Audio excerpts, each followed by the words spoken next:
к вопросу границы Ингур. Что делать нам? Знаете, как, смотрите, момент в чем заключается. Вот я несколько лет слышу, я в этот вопрос не углублялся до конца, я слышу там, вот легализовать контрабанду, сделать то.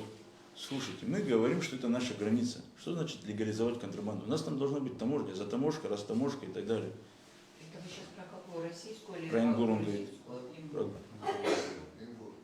Да. Там должны быть все атрибуты нашей власти. У грузинов они могут не быть. У нас они должны быть. Там таможня присутствует, там погранцы присутствуют, там как-то, ну как они присутствуют?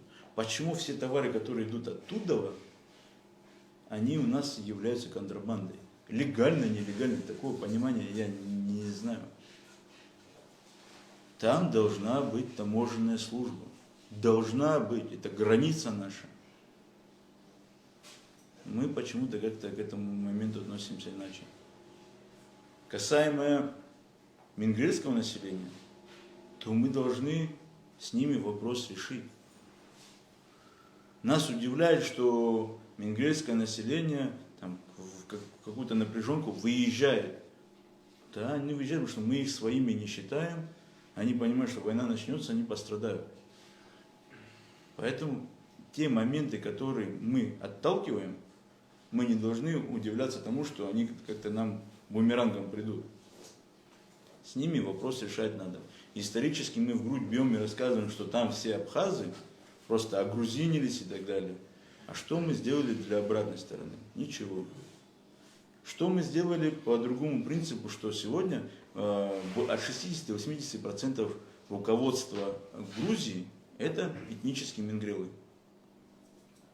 Но когда начинают они разговаривать, они себя считают грузинами. Мы вбили кол им туда. Мы сделали возможность, да, мы сделали, что они у нас могут получать паспорт, записать себя мингрелом. Но я бы сделал чуть иначе. Я пока жители в Галлии, еще носители мингрельского языка есть, я бы для них создал бы, наверное, какой-нибудь словарь, выкинул бы туда, я вносил бы раздор в их общество туда. И когда они говорят, что вы, абхазы, наши братья, я бы им тыкал бы, говорил бы, вы вначале мингрелам с ваном им языки верните, им письменность верните, потом нас зовите. А мы нет, мы там лечиться, поехали. А то, что бесплатно не граждан не лечат, мы не говорим.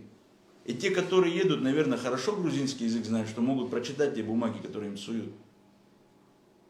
Мы этого ничего не делаем. Поэтому вопрос границы, она должна быть как есть. В плане того, что как граница должна есть, не как сейчас она у нас есть, а как граница, со всеми атрибутами. Таможня там должна быть. Затаможка, растаможка. Пойдут товары, не пойдут, нам все равно. Мы же государство. Сегодня не пойдут, а наши бизнесмены всегда найдут, как туда просечься.